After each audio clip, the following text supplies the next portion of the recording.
Kisah ini terjadi lama sekali. Pagi itu, Ujang hendak pergi mengunjungi neneknya yang berada di daerah Sukabumi. Karena perjalanan yang jauh itu, Ujang akhirnya memutuskan untuk pergi pagi, agar tak kemalaman ketika sampai di kampung neneknya. Mengingat, lokasi kampung yang jauh dari pusat kota dan jalan raya. Setelah melalui perjalanan yang cukup jauh, akhirnya Ujang sampai juga ke tempat neneknya tinggal.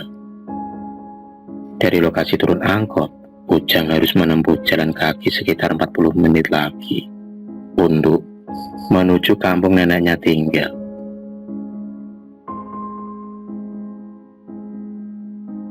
Karena perjalanan yang masih harus ditempuh masih jauh itu, Ujang mampir sejenak untuk istirahat di warung yang tidak jauh dari tempatnya turun dari angkot tadi. Setelah cukup lama istirahat di warung itu, Ujang melanjutkan perjalanannya untuk menuju kampung neneknya. Karena tidak ada ojek, sore itu akhirnya Ujang memutuskan untuk berjalan kaki ke kampung neneknya.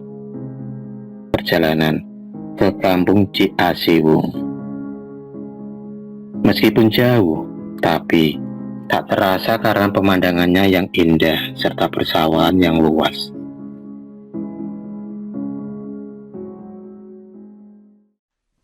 Di tengah perjalanan, langkah kaki Ujang terhenti, mengingat dia harus melewati rumput bambu yang berada di kanan kiri jalan, juga pemakaman Ciasiwung. Dengan memberanikan diri, akhirnya Ujang terus berjalan. Untuk memecah keheningan selama perjalanan, Ujang bernyanyi dan bersiul selama perjalanan. Suasana hening mulai terasa begitu Ujang melangkahkan kaki ke dalam hutan bambu. Angin pun meniup daun-daun pohon bambu yang membuat suasana semakin mencekam. Ditambah cahaya matahari senja yang mulai terasa. Di tengah perjalanan, Ujang mencium bau bunga setaman, samar-samar terbawa angin. Ketika mencium bau bunga setaman itu, Ujang pun merasakan merinding dan ia pun menengok ke kanan dan ke kiri jalan. Takut ada sesuatu. Dan benar saja, tak jauh dari tempat ia berdiri, ada kuburan baru dengan tanah dan bunga yang masih segar. Melihat kuburan itu, Ujang pun merinding dan segera mempercepat jalannya dan bergegas jalan setengah berlari karena takut.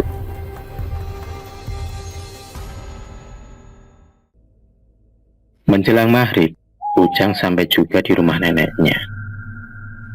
Terlihat rumah panggung tradisional dengan atap rumbia dan dindingnya terbuat dari anyaman bambu. Suasana tradisional sangat terasa dan kental sekali di rumah neneknya itu, dan juga di kampung Ciasiwung. Di kampung Ciasiwung hanya ada beberapa rumah yang menggunakan tembok saja, selebihnya masih rumah tradisional. Senja pun berganti malam. Suasana sunyi dan sepi di kampung mulai terasa. Terdengar suara khas hewan malam. Ujang dan neneknya beserta keluarga dekatnya berkumpul dan bercengkerama di ruang tengah. Di tengah obrolan yang hangat itu, Ujang bertanya kepada nenek dan saudaranya yang sedang berkumpul tentang kuburan yang terlihat masih baru saat perjalanannya ke rumah neneknya. Mang Kosim menjawab kalau kuburan itu adalah makamnya Pak Karta yang baru saja meninggal tadi pagi. Setelah selesai bercengkerama dengan keluarga, satu persatu mereka izin pamit untuk pulang ke rumah masing-masing. Tinggal hanya Ujang dan Mang Kosim dan nenek saja yang di rumah itu.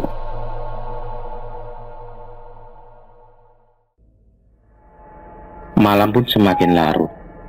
Ujang tidur di kamar depan seorang diri, sementara Mang Kosim tidur di kamar sebelah. Malam itu, dia tidak bisa tidur. Suara burung hantu terdengar dari kejauhan.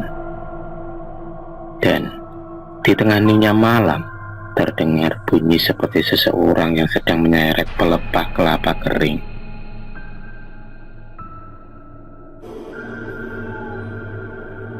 Terdengar jelas sekali di samping rumah. Tak lama kemudian, dia pun mengintip dari balik jendela. Namun, tak ada seseorang pun yang lewat depan rumah neneknya itu. Dan tak lama kemudian terdengar bunyi seseorang yang mengetok pintu. Ujang pun sempat diam dan memastikan siapa orang yang tengah malam bertamu ke rumah neneknya itu. Tak lama pintu itu pun diketuk lagi. Lantas, Ujang segera membuka pintu. Namun, setelah pintu dibuka, Ujang tak melihat ada seorang pun di luar. Ujang pun kembali menutup pintu dan mulai kembali ke kamar. Dia berpikir itu mungkin cicak yang biasa mengetuk-ngetuk ekornya di pintu, sehingga terdengar seperti seseorang yang sedang mengetuk pintu. Pintu pun diketuk kembali. Tak lama kemudian, terdengar bunyi seseorang sedang bernyanyi dengan nada sengau. Bubuk nyar, kabu anyar, bu anyar. Mendengar suara itu, Ujang pun segera membuka pintu. Dia pun melihat ada seorang kakek di depan rumah neneknya. Kakek tersebut terus bernyanyi. Suara kakek itu sengau. Ujang pun bermaksud untuk membangunkan neneknya karena ada tamu malam-malam. Namun, ketika Ujang menoleh ke kakek itu, tiba-tiba kakek itu berubah menjadi pocong, lengkap dengan kapu yang masih menutupi muka, hidung, dan matanya. Bubuk nyar, kabu anyar, bu anyar. Melihat kejadian itu, Ujang langsung mematung. Kakinya gemetaran, pandangannya kabur dan jatuh pingsan hingga subuh menjelang. Mang Kosim membangunkan Ujang. Tak lama, Ujang pun terbangun dan langsung berteriak. Mang Kosim kemudian menyuruh Ujang untuk minum dulu dan menyuruhnya untuk istirahat kembali. Paginya Ujang bercerita kepada Mang Kosim dan neneknya bahwa semalam dia melihat pocong yang masih baru, masih berbarut kapas di mukanya. Mendengar cerita dari Ujang, nenek dan Mang Kosim sempat kaget, namun mereka tidak terlalu mempercayainya. Mereka hanya bilang, mungkin Ujang kecapean akibat lelah perjalanan menuju kampung neneknya itu. Akibat kejadian semalam, Ujang sempat shock karena baru kali ini dia melihat dengan jelas pocong di hadapan mukanya. Akhirnya, Ujang pun disuruh istirahat oleh neneknya, dan ia pun tak boleh kemana-mana.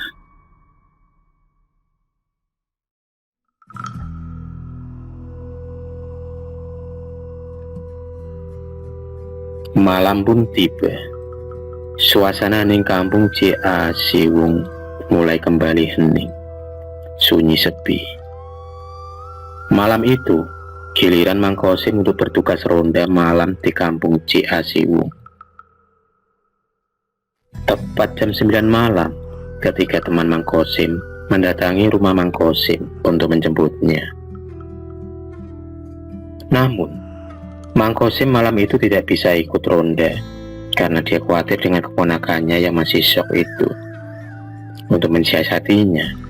Akhirnya Mang Kosim pun terpaksa berbohong kepada teman-temannya. Karena tak bisa ikut ronda, akhirnya mereka pun pergi, dan yang bertugas ronda malam itu hanya bertiga. Malam pun semakin larut, suasana desa semakin sunyi. Suara burung hantu terdengar dari kejauhan, diiringi khas suara hewan malam. Eko, Junet, dan Fauzi yang bertugas ronda malam itu, mereka bertiga berkeliling kampung sambil ditemani lampu senter dan sambil memukul-mukul pentungan yang terbuat dari bambu. Setelah cukup berkeliling kampung, akhirnya mereka pun istirahat sejenak di pos ronda yang berada di jalan depan kampung itu. Lantas, mereka pun ngobrol bertiga sampai pos ronda.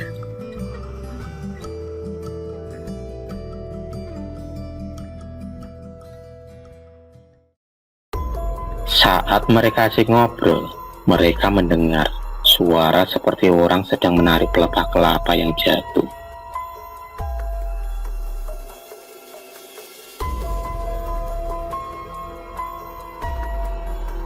Akhirnya mereka pun berpencar mencari sumber suara itu dengan penerangan senter yang mereka bawa.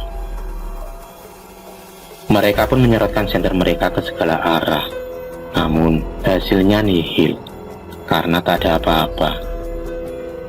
Mereka bertiga pun kumpul kembali ke pos ronda. Setelah mereka kembali ke pos ronda, tak lama kemudian mereka melihat seorang kakek tengah berjalan sendirian di tengah kegelapan malam. Tak lama kemudian, si kakek itu pun hampir mendekati pos ronda. Lantas, Eko pun bertanya kepada kakek itu mau kemana malam-malam begini. Tapi, si kakek itu tak memberi jawaban, namun hanya menunjuk dengan tangannya ke arah yang dituju. Lantas, Eko, Fauzi, dan Junet pun melihat ke arah yang ditunjuk oleh si kakek itu. Dan ternyata arah menuju kuburan. Si kakek itu pun berkata, Bu nyar, kapu anyar, buwi anyar. Mendengar si kakek ngomong itu, lantas mereka bertiga lari sekencang-kencangnya menuju ke rumah.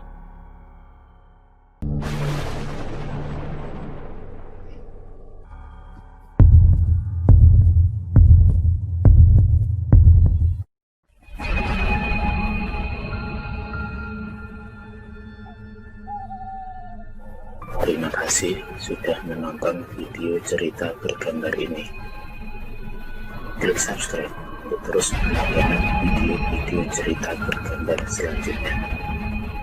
Semangat berkarya.